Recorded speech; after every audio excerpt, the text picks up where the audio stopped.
Yo, yo, yo, what it do, man? This is your boy, man, North End Floyd, man, with another kickback, review, I appreciate everybody that's been tapping in, please like, share, subscribe, do all those good things, I definitely thank people that's been supporting your boy and supporting the content.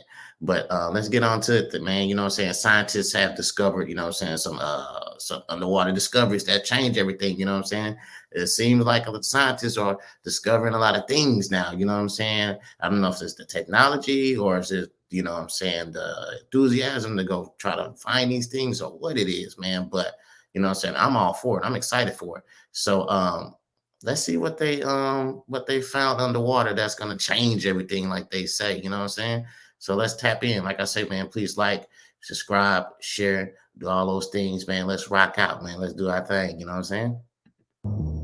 This is a map of the world. When you look closely, you will see the 7 continents, including Asia, Australia, North and South America, Okay. Africa, Europe, and Antarctica. Mm. However, this wasn't always the case. About 300 million years ago, Earth didn't have 7 continents. Instead, it had Pangaea, a Yeah, sizable Pangea. supercontinent which was encircled by Panthalassa, a single ocean.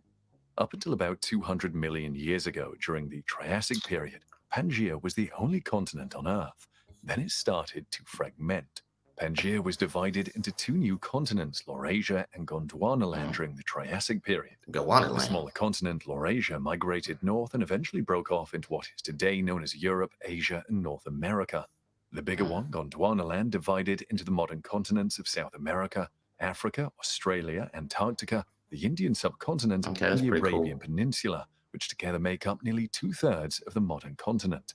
Many people are unaware that Gondwanaland also divided into another portion, a portion that took researchers 375 years to find, Mm. becoming the world's 8th continent, which had been lying in wait for them under the ocean this entire time. How Really? did this continent come to be? What formerly dwelt there? Furthermore, how long has it been submerged? Join us as we explore scientists' insane new discovery of a hidden continent under the ocean. Abel Tasman was on a mission in 1642. Okay, a hidden continent, man. Could this be like Atlantis or something like that? I think that's kind of dope. We just finding this out. There's so much things that, we could find out if that's a whole continent, that's submerged underwater. Because to believe it or not, they are predicting that in thousands of years from now, it's gonna be some cities that's gonna be underwater. It might be some, some countries that's gonna be underwater, unfortunately. So let's just check this out, bro. Let's dive in deep. The seasoned Dutch sailor was certain that the southern hemisphere had a massive continent and he was determined to find it. Mm, Europeans had an unwavering belief that there must be a sizable landmass there, which they preemptively named Terra Australis to balance out their own continent in the north. At mm. the time, this region of the world was still largely mysterious to them. The fixation had existed since the time of the ancient Romans, but it would only now be put to the test. Tasman therefore departed from the Indonesian port of Jakarta.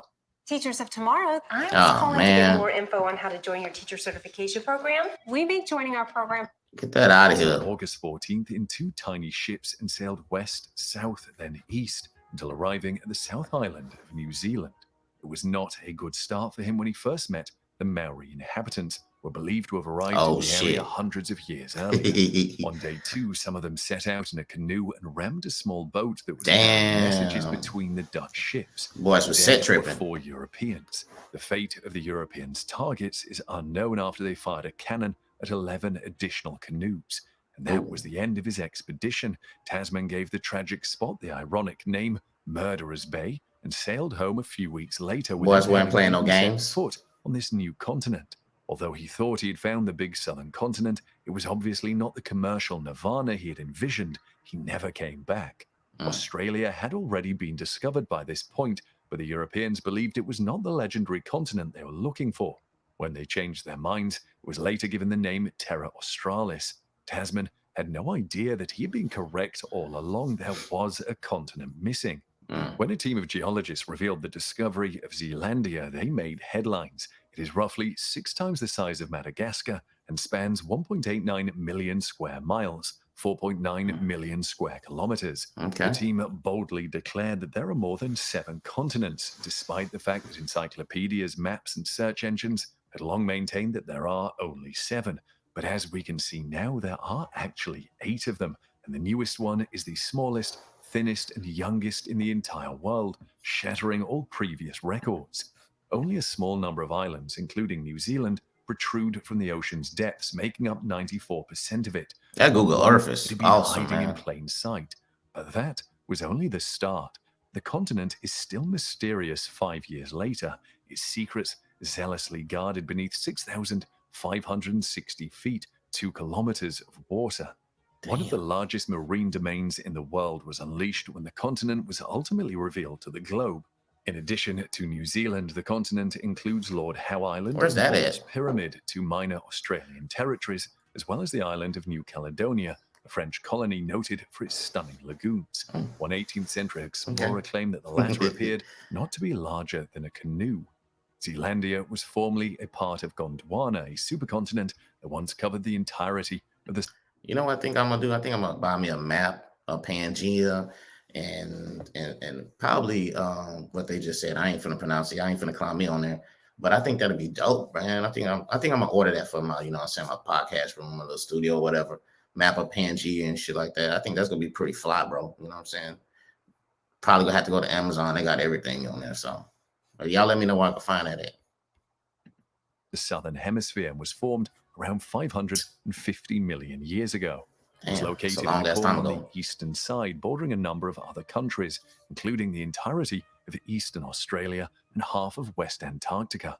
Then, some 105 million years ago, Zealandia began to be dragged apart, according to experts, due to a process that we still don't fully understand. In comparison to oceanic crust, which is typically around 10 kilometers thick, continental crust is often about 40 kilometers deep. The tension caused Zealandia to become so stretched that its crust is currently barely 20 kilometers, 12.4 miles deep. The wafer-thin continent eventually submerged under the water, though not quite to the level of regular oceanic crust. Geologists recognize Zealandia as a continent despite it being thin and submerged due to the kind of rocks that may be found there. Granite, schist, and limestone are common examples of igneous, metamorphic, and sedimentary rocks found in the continental crust, whereas basalt is more frequently found on the ocean floor. But there is still a lot of uncertainties. The 8th continent is especially fascinating to geologists and somewhat perplexing due to its peculiar beginnings. For instance, it's still unclear how Zealandia, which is extremely thin, managed to maintain its integrity and avoid breaking up into many small microcontinents. Another unsolved question is when exactly Zealandia became submerged. Whether dry land ever existed there.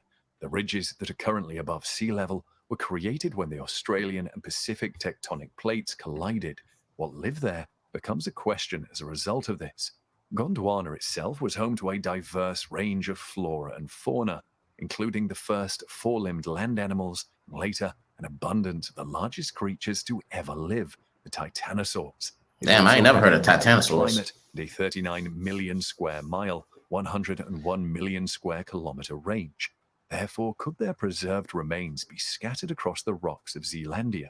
The remains of several fossilized land animals were discovered in New Zealand in the 1990s, including the rib bone of a giant long-tailed, long-necked dinosaur, a sauropod, a beaky herbivorous dinosaur, a hypsilophodont, and an armed dinosaur, an ankylosaur. Fossilized land animals are uncommon in the southern hemisphere. Then, in 2006, some 500 miles, 800 kilometers east of the South Island, the footbone of a big predator, presumably a type of allosaur, was found. Importantly, all of the fossils... See, the only thing that I'm worried about is it's been submerged in water so long, bro.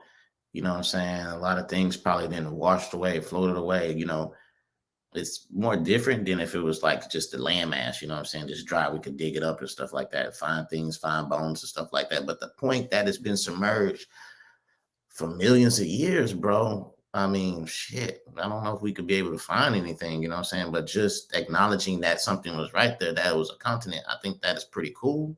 But you know me, man, I want to find shit. I want to find civilizations and all kinds of shit, you know what I'm saying? That's what I want to do. Fossils were created after Zealandia separated from Gondwana. Zealandia. These islands may have served as sanctuaries while the rest of Zealandia was drowned, as it is now. Thus, this does not necessarily imply that there were dinosaurs wandering across most of Zealandia. Rupert Sutherland, a professor of geophysics and tectonics at the Victoria University of Wellington, says there is a lengthy argument about whether it is feasible to have land animals without continuous land and whether they would have perished without it. The kiwi, a clumsy, flightless bird with whiskers and feathers that resemble Clumsy. hair, was one of New Zealand's strangest and most adored residents, adding complexity to the plot. Oddly, its closest relative isn't thought to be the moa, which belonged to the same group as ratites and lived on the same island until it went extinct 500 years ago. Instead, scientists believe that its closest relative is the even larger elephant bird, which stalked Madagascar's forests up until 800 years ago. Scientists now think that both birds descended from a single ancestor who lived on Gondwana as a result of the discovery. It took 130 million years for it to completely disintegrate, but once it did, it left behind pieces that went on to become South America, Africa, Madagascar, Antarctica, Australia, the Arabian Peninsula, the Indian subcontinent, and Zealandia. It follows that at least some of the now submerged Zealandia may have stayed above sea level throughout, except that the entire continent, and perhaps even all of New Zealand, is believed to have been submerged some 25 million years ago. It was assumed that all of the animals and plants colonized afterward. So what took place? Although it is impossible to directly gather fossils from Zealandia's seafloor, Exactly what I researchers said. have started drilling into its depths. The fossils that occur in extremely shallow seas are the most useful and distinctive. There are zillions and zillions of small, tiny little fossils that are distinctly different, which is why they leave a record. The shape of Zealandia is another unsolved puzzle. There are two features on a geological map of New Zealand that particularly stand out. A plate boundary that runs along the South Island and is so significant that it can be seen from space is one of them, and it's called the Alpine Fault. The second is that New Zealand's geology is strangely bent, as is the geology of the entire continent. The Pacific and Australian tectonic plates collide, dividing both along a horizontal line. The previously continuous ribbons of granite no longer line up and are now practically at right angles, as if someone had grabbed the lower half and twisted it away at this precise location.